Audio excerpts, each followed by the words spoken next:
Alejandro Díaz, gracias por esta deferencia con nosotros. ¿Cómo le va? Un placer, todo muy bien. Gusto.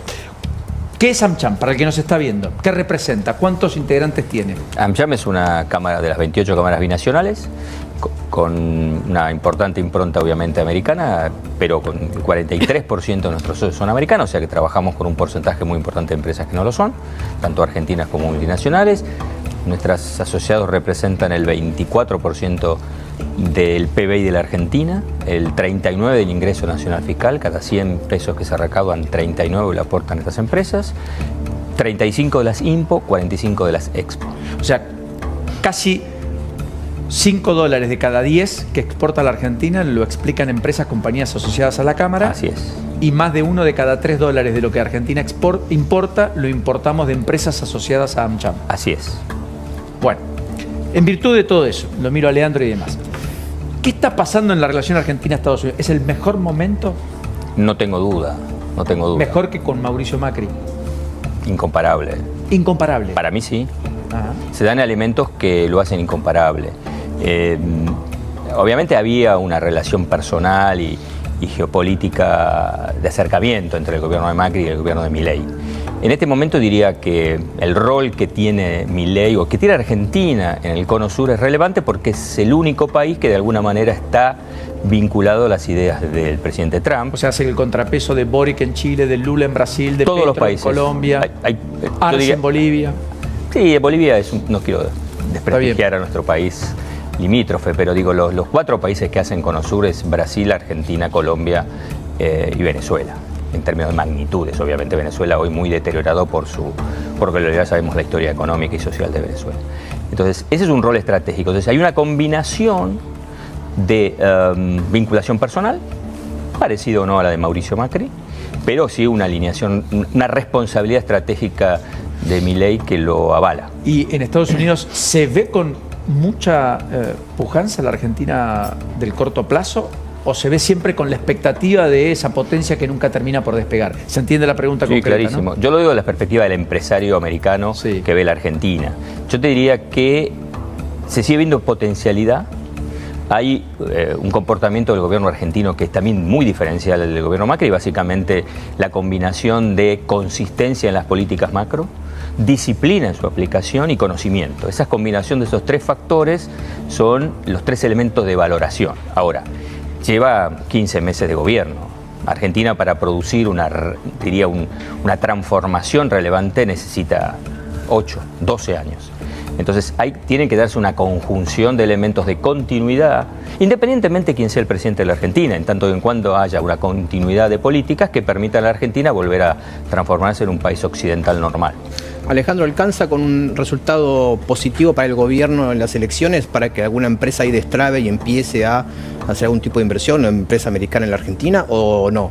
Años. Es una buena pregunta. A ver, si sos una inversión nueva, que no la has tenido en la Argentina, yo diría que es importante ver justamente un elemento de que la sociedad argentina, que es el actor principal en el mantenimiento y el que de alguna manera puso al presidente Milei en funciones, no es menor. O sea, si después discutimos el número, si ese número cuán satisfactorio es. Desde el punto de vista práctico, para aquel como nosotros que operamos el día a día, y no va a cambiar mucho porque los diputados que pongan en juego les va a permitir una segunda probablemente mayoría relevante, pero no va a tener control de la Cámara de Diputados, va a estar lejos del control de la Cámara de Senadores, con lo cual la problemática para hacer la segunda fase de lo que sería, no me digo fase 3, fase 4 del programa económico, sino con segunda fase de la Argentina, es las reformas estructurales. Y las reformas estructurales necesitan sí o sí del Congreso. Y eso es previsional, tributaria y laboral. Así es. La laboral no puede ser evitada, según porque saber y entender. La pide el fondo también, ¿no? Está en el acuerdo con Argentina. Pero más allá de... Porque es correcto, el fondo la pone como uno de los condicionamientos de mediano plazo, no los condicionamientos de corto plazo, no de los indicadores de metas 2025-2026, pero sí como efectos de que Argentina, para dar ese salto cualitativo, que es un nuevo programa extendido y por ende pasar a tener suficiencia macroeconómica para poder respaldar ese crecimiento, necesita esas transformaciones. Pero hay un tema conceptual que es más allá de lo que el fondo pretende, o inclusive de lo que el gobierno cree que hay que hacer, que también creo que hay una convicción del gobierno para hacerlo, que es, si Argentina no es competitiva, no hay chance de volver a integrarse fuertemente al mundo, más allá del deseo de integración que pueda tener el Bien, gobierno y en esa argentino. competitividad sistémica donde la infraestructura juega un rol muy importante, lo impositivo juega un rol importante, el costo laboral, bueno, el costo. El pasivo contingente laboral, lo quiero poner en esos términos con la industria del juicio y demás, del cual algún capítulo vamos a hablar mañana o cuando podamos, Lourdes, que nos queda pendiente. Sí, porque sigue creciendo la industria del juicio. Sigue creciendo y a pasos agigantados. A pasos Es que el problema, bien lo dijiste tú, no es un problema del costo laboral, es la contingencia laboral aplicada Claro. a la imposibilidad de contratar gente dado ese riesgo inherente.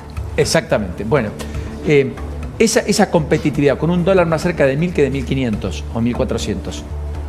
Nosotros no ¿Está o vamos a- no? A ver, siempre se venía discutiendo hace 12 meses que Argentina tiene un dólar no competitivo, ¿no? Sí. Bueno, pero como tenemos el cepo, ese dólar está condicionado con una política, en este caso el Correcto. Prolimpec, ya sabemos lo que pasó. Ahora el dólar está libre. Entonces, si el dólar está libre... No totalmente libre, pero libre. Todavía restricción, empresas. Bueno, etcétera. recién Pero sí, no sabemos correcto. cuál es el dólar de estabilización, no lo Correcto. sabemos. El No gobierno sabemos. todavía no intervino, digamos. No intervino, con lo cual el dólar está, los agentes económicos están definiendo por ahora el Perfecto. valor del dólar. Ok. No sabemos cuál es el dólar de consistencia, no lo sé, no lo sabemos. Ahora, si vos analizás la construcción de balanza comercial, que es el que te aprovisiona de los dólares necesarios para poder tener un sobredimensionamiento en el aporte de los dólares versus el consumo de dólares de la Argentina, y analizás y haces una proyección 2033, tenés 4 sectores: agronegocios, energía, minería y ciencia del conocimiento, que te van a aportar 238.000 millones de dólares. Mamita. ¿Qué quiere decir esto? Que si esto funciona bien, y esto estamos hablando de 8 años vista, ¿no? Sí, correcto. Si esos 4 sectores se desarrollan razonablemente bien, Argentina tiene ese potencial. le sobran los dólares de Argentina para de alguna manera definir el precio de los dólares, y va a haber especialmente una política restrictiva del gobierno en materia monetaria. Porque vos no tenés una política monetaria, tenés una política Expansiva. ortodoxa que no es expansiva. O sea, no tenés impresión de billetes, no tenés maquinitas, no tenés... No tenés déficit financiamiento al Banco Central, no tenés una multiplicidad de fiscal. Te políticas. veo optimista más que la última vez. Bueno, ¿Puede pero ser? la vida cambia y uno se adecua a esa vida. Me alegro por ese optimismo. Gracias, Alejandro. No, un placer. Enorme placer, como siempre.